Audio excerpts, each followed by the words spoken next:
There we go. We were muted. So hello and welcome to the continuance of our book club. I'm Vigil. I am an international women's empowerment business coach and an avid reader. I love to read. And so in the evenings when the day has sort of slowed down a little bit. Oh, let's pause that. There we go. So like I was saying, I've been super excited about jumping on and just sharing with you the love that I have for reading. I've always been involved in book clubs. I've always thought of myself as an avid reader, and of course, as a writer, I like to sort of get out of my business workspace and casually have conversations about the books that I'm reading. So, Magistra Book Club was developed a number of years ago to feature the books and to talk about the books and sometimes bring on the authors that we feature in Magistra magazine. So you'll see in the first couple of pages of Magistra magazines where you have a letter from the editor, yours truly. I always put in there what's on the editor's bookshelf for the quarter. And for this one, Girl Wash Your Face was on that list. And Rachel Hollis, well-known woman, entrepreneur, mom, business development, woman, guru. I'm sure she comes with all sorts of titles. And I wasn't planning on reading Girl Wash Your Face. And I just was hearing all this flack about it and about how it didn't sit well with some. And I thought, what is going on? I mean, here's this awesomely successful woman, and she's sharing her story and she's talking about her life and her insights as an entrepreneur. And what is it that could be so horrible about her book? Well, I have to be honest with you and say that I have loved her book.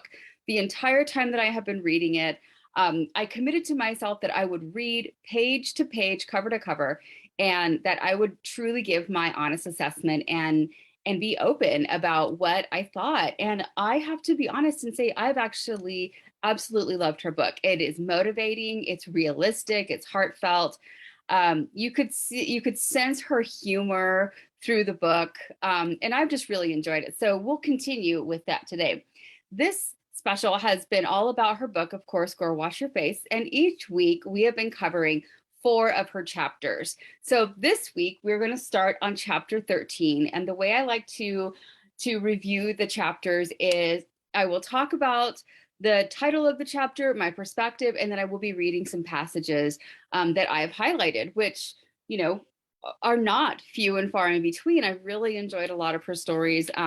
This section of chapters definitely reaches deep down and touches some chords. And I think it was definitely reflective.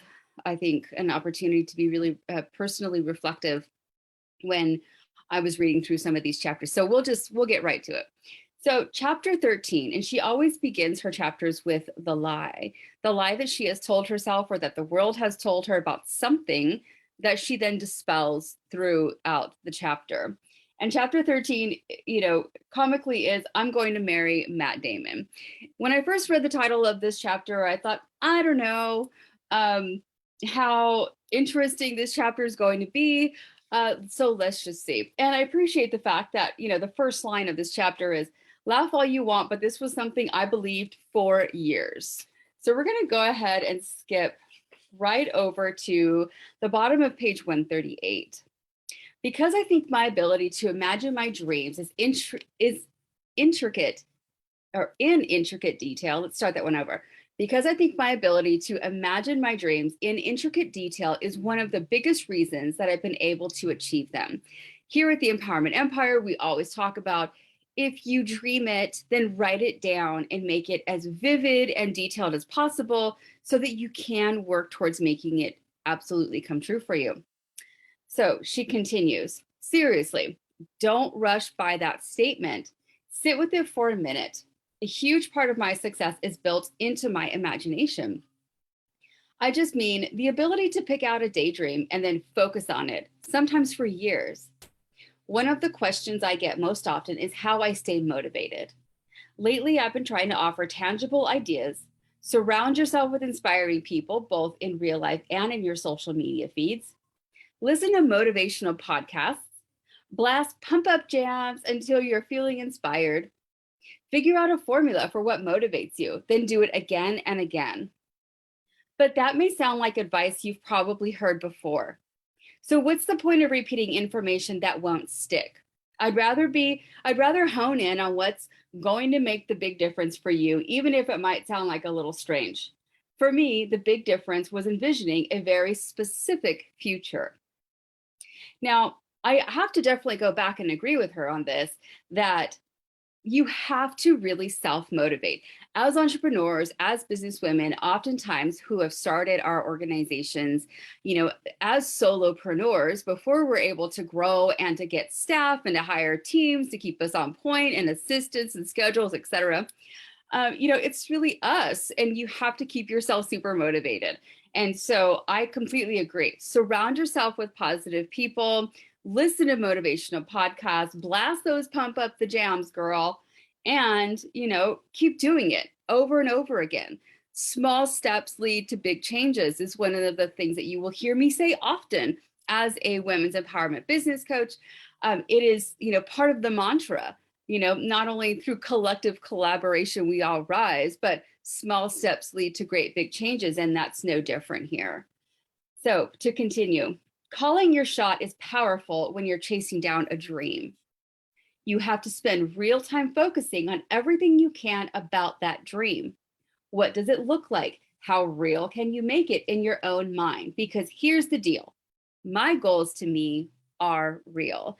This is why we do vision boards. This is why we talk exhaustingly about our dreams and our goals, and we write action plans and action steps to get there. Whether or not the dream ultimately comes true isn't the point. The point is, how do you steer your ship in a clear direction? You do that by keeping your eyes on the horizon. You keep moving forward. When life gets hard, when you feel like it's beating you down, you have to keep going. So we'll continue. Do you have a goal for yourself? I'll tell you again, write it down. And seriously, write it down. What will it feel like to get healthy? How will your clothes fit? Or how about your dream job? What will your first day at the company be like? How about the 50th day? What will you be able to do in your free time because you have that position or you have this successful company that you're growing? What will you be able to do in your free time? She continues, I keep my visual reminders of my current goals taped up inside of my closet. So every single time I get dressed, which is daily, I see them as a reminder. As a reminder, when we create those big, beautiful vision boards and when we write down our plans and our dreams and our goals, put them someplace where you can where you can regularly see them. I think if we want to accomplish something, if we want something to happen for us, make it known. Tell everybody you know that this is what you're doing. Write about it in your journal. Create those big, beautiful vision boards and plaster them where you will see them every single day. And then at the end of all of her chapters, what I really appreciate is she writes down things that helped me. And for this chapter, number one, writing it down. I cannot stress this enough. When it comes to goal setting, it's imperative that you write everything down. Saying it out loud is number two. Naming your goals is also important because often we struggle to even admit them to ourselves. Make sure when you name yours, you do it in a powerful way by saying, I am getting my master's in organizational psychology instead of, I will try to go back to school. There's a clear difference in those two sentences. And make note of that. Make note of how you say things will absolutely affect your ability to accomplish the things that you are saying out loud. And then, of course, number three, creating a vision board. The pictures inside my closet hold a lot of meaning for me. They're a constant reminder of where I want to go. This is the same for all of us. You have to visualize exactly what it is that you want to be accomplishing so that you know what you're aiming for on a consistent basis, because the days will get hard. And when you look at those visions and you remember what you're working for, it is the motivation to keep you going. Trust me on that. All right, chapter 14, the lie. I am a terrible writer. The first part of her chapter, she talks about her first book called Party Girl. It was based on her real life experiences of being a party planner in Los Angeles. And then she goes into, she received a negative review and continues with this, page 146. The voice in my head is from my therapist, Denise. Someone else's opinion of you is none of your business.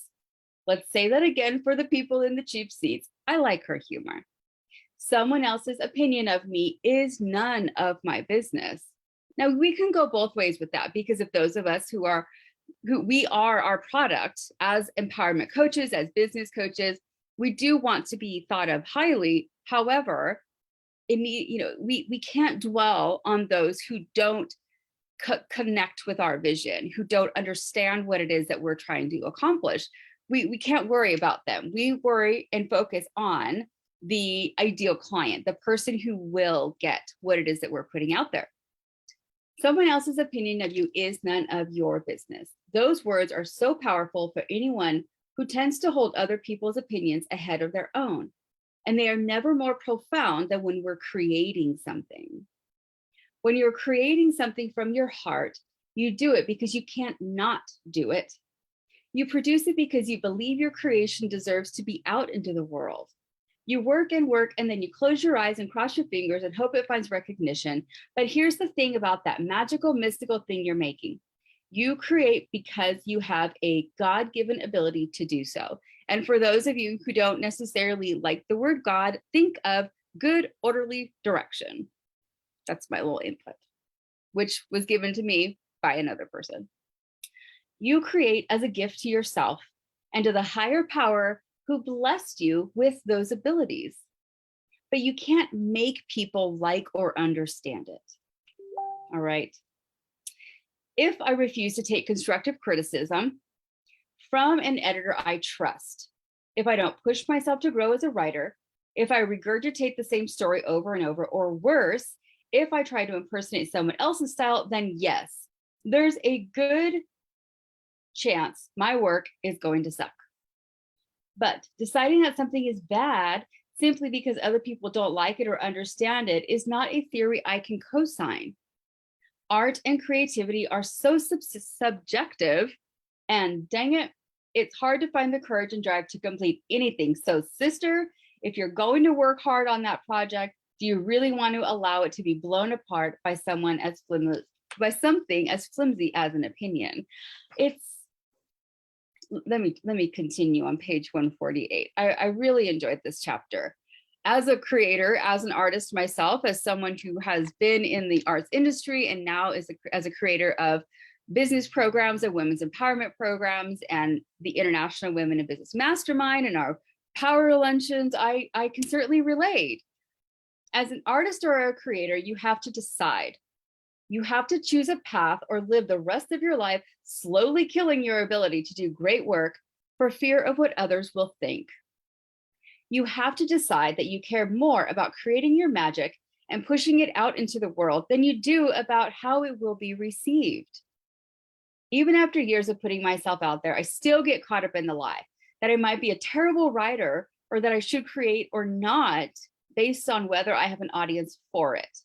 I start to believe that I need public opinion to validate my desire to make something, when the truth is, I should embrace my creativity because it's a God-given ability. Anytime I try something new, I will have to fight off the desire to confirm that it will be loved in order to keep going.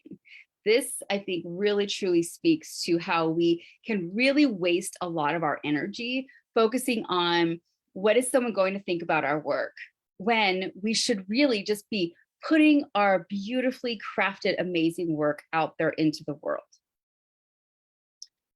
So then I have to ask myself if I would be willing to risk a negative response if my work resonated positively with others. And of course, the answer is yes. I would rather put my work out there no matter what the response will be. I would rather create in celebration of the fact that I have the ability to do so. I started at this desk alone without an audience to read my work. I'll stay here as long as I've got words jumbling around in my head, whether or not there's anyone to receive them. I think this definitely speaks towards, if you have this desire in your big, beautiful brain to create, to put your heart and soul out there into the world, then you are being called to do something, and you should embrace it. You should embrace that wonderful thing that you feel compelled to put out there. So then Rachel Hollis continues, writing for me is its own kind of worship. I can absolutely relate to this. As someone who grew up journaling, and I still have a stack of journals, I would say, this thick, at least 20 or so, it was my solace. It was my worship. It was my ability to process and to think about things and to work through adolescence, to work through being in the military, feeling alone, confused, conflicted. Growing up, it's the way that I really related to myself and the way that I was able to express myself. So she continues, the definition of worship is feeling of expression or reverence for a deity. Creating is the greatest expression of reverence I can think of, because I recognize that the desire to make something is a gift from God.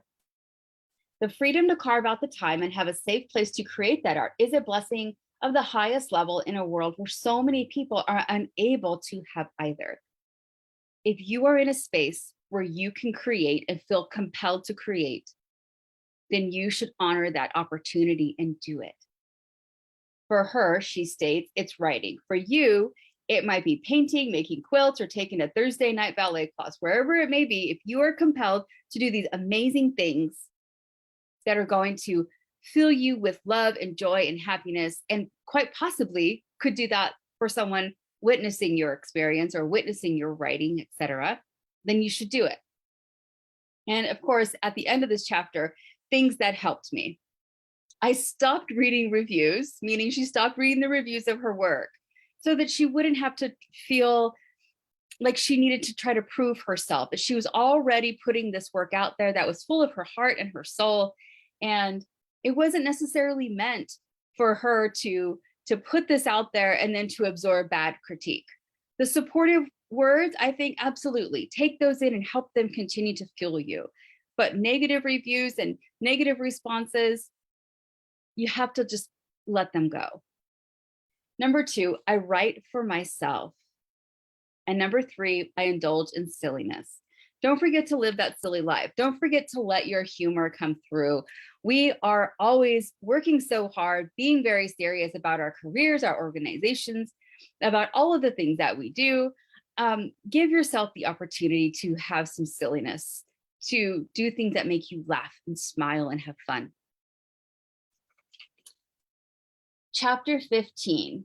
This was a hard chapter to read, and I will continue with that. The lie is I will never get past this. Since I am talking about the hard things I've battled and conquered in the stretch of my life, I would be remiss to leave out the one thing I didn't think I could overcome. Anyone who's ever been through something truly traumatic, regardless of how the repercussions have manifested, deserves to hear that they're not alone. She goes into great detail of her experiences when she lost her big brother to suicide. I will not go into the greatest of detail through her chapter, and you can most certainly read that for yourself, but I will cover some of the points. He was my big brother until I was about 12 years old when his mental illness took over. He took his own life before I turned 15.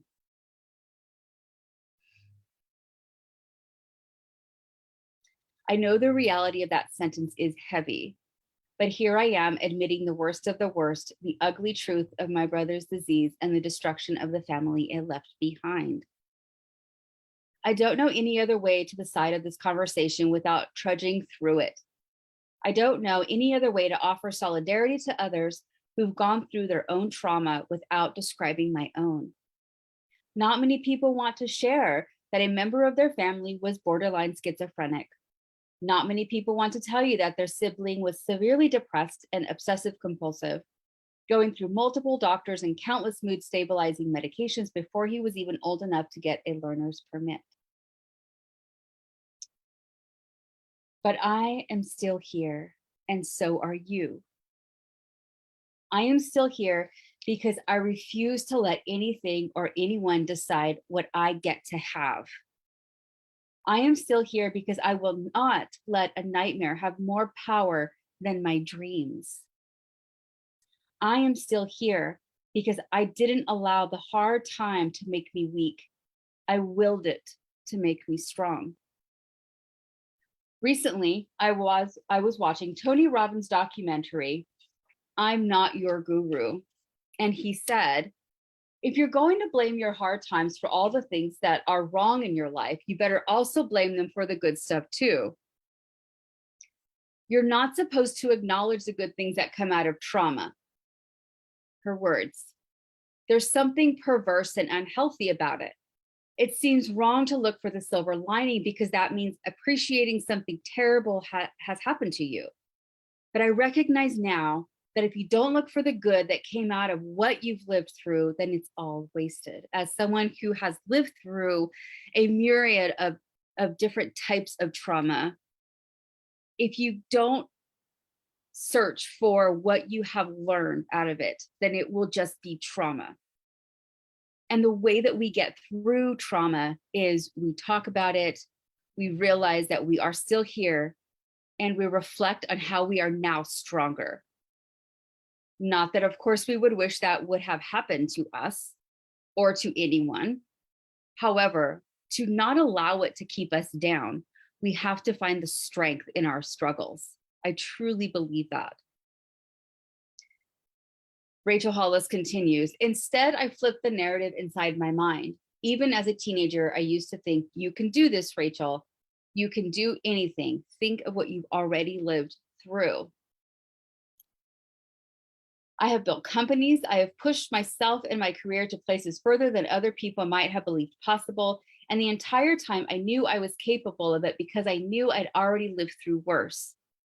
Maybe if you haven't lived through anything hard, you find the idea obtuse or even Machiavellian. But what is the alternative? We live through something crappy, and that's it. You cannot ignore your pain. You cannot ever leave it behind completely. The only thing you can do is find a way to embrace the good that came out of it, even if it takes you years to discover what that is. More than merely surviving the loss, you can thrive.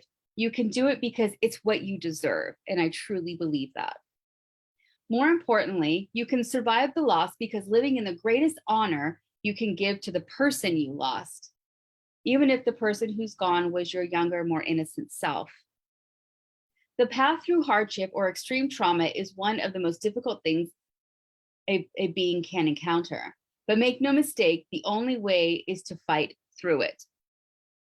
But you must keep your head above the waves. It's so difficult, but you are tough. Even if you don't feel it at the time, the very fact that you're still breathing in and out means you're fighting back against the tide that wants to sweep you away, and don't let it. The friction you'll face will build muscles, bones, and sinew. The very fabric of your being will be shaped by this journey, the toughest one you've ever taken, surely, but you will become something greater because of it, and you have to. Otherwise, what was the point? I don't believe everything happens for a specific reason, but I do believe it's possible to find purpose, even in the absence of explanation. I love that her number one thing that she says that helped her was going to therapy. And I will absolutely attest to that as well for myself. Going to therapy with a credentialed therapist that you can relate to is first and foremost, number one, is what is going to help you the most. It is what has helped me. It is what has helped so many women that I know personally. That and sometimes you have to go through a couple of counselors or therapists before you find the one that's for you. And that's okay, because it's like working with a coach as well. It's like sourcing through a billion people to try to find your soulmate. It's a process. So don't get discouraged if the first therapist that you meet is just not for you. Don't get discouraged. Everyone has different styles, and you will find someone who you can connect to and relate to, who can really help you Just don't give up. Number two, what helped her through was talking about it. Absolutely agree. When you have experienced a great deal of trauma, talking about it, as much as you do not want to, from personal experience, I can relate, you do feel better afterwards. It is traumatizing sometimes to go back through the whole thing, but it truly works.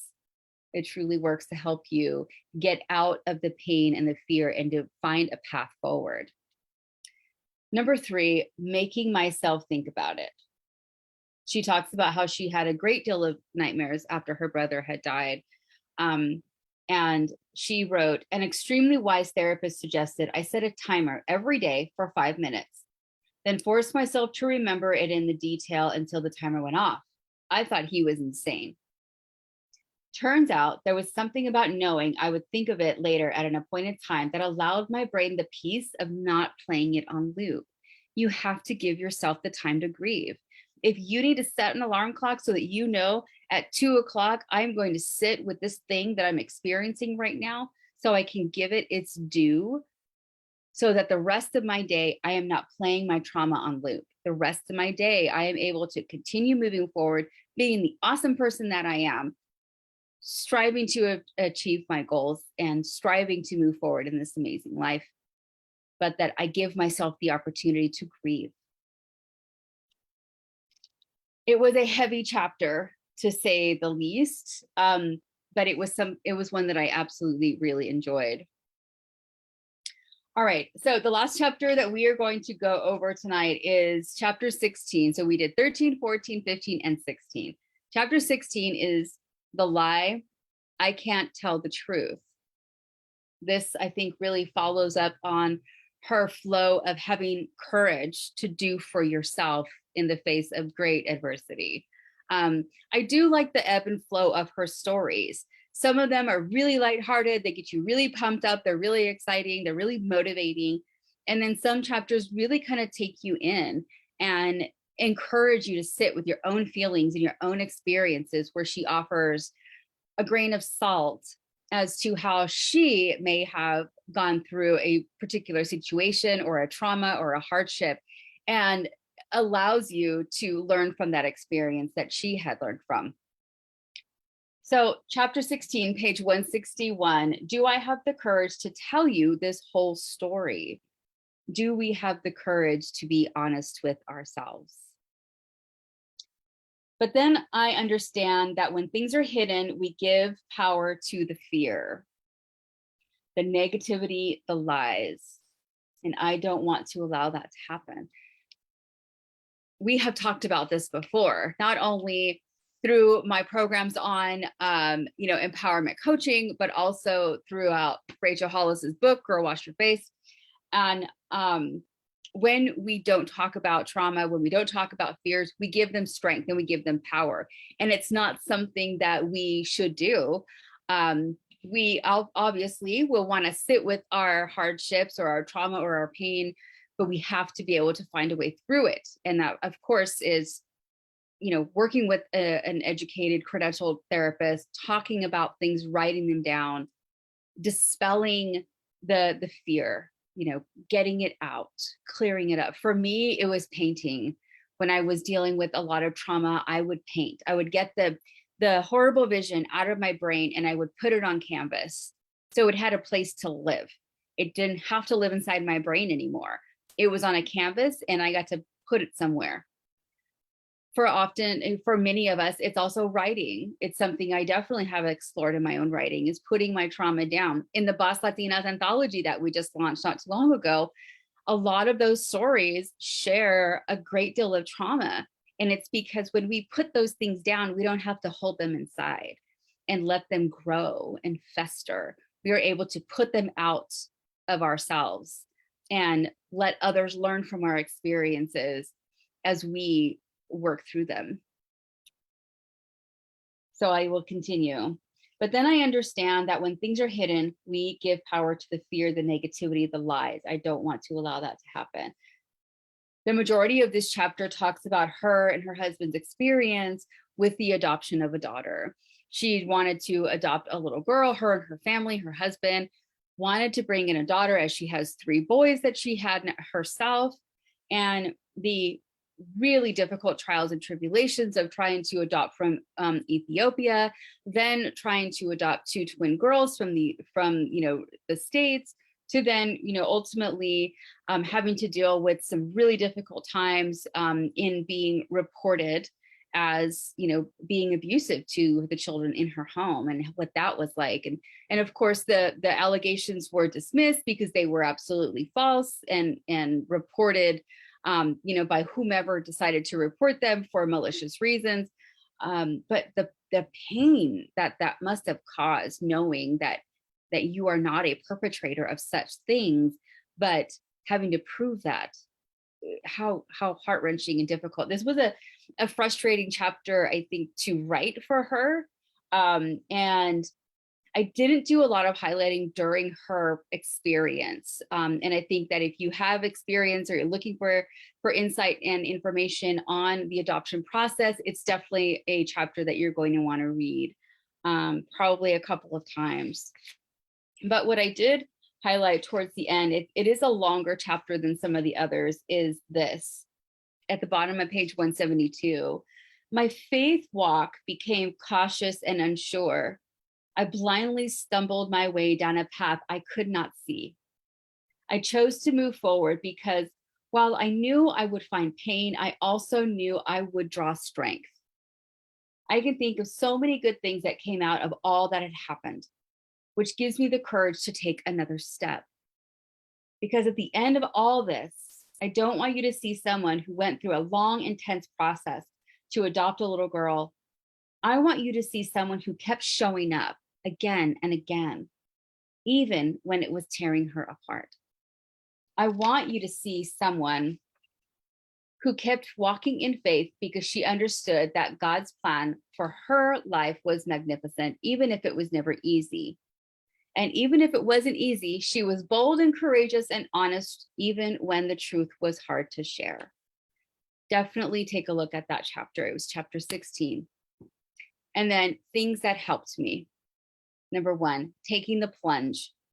Finding the courage to be honest about who you are and what you're going through is like throwing yourself into the deep end of the pool and fighting to swim once you hit the cold water. It won't necessarily be pleasant, but once you're in, it's done. The longer you live in a state of honesty, the easier it becomes to simply exist there all the time.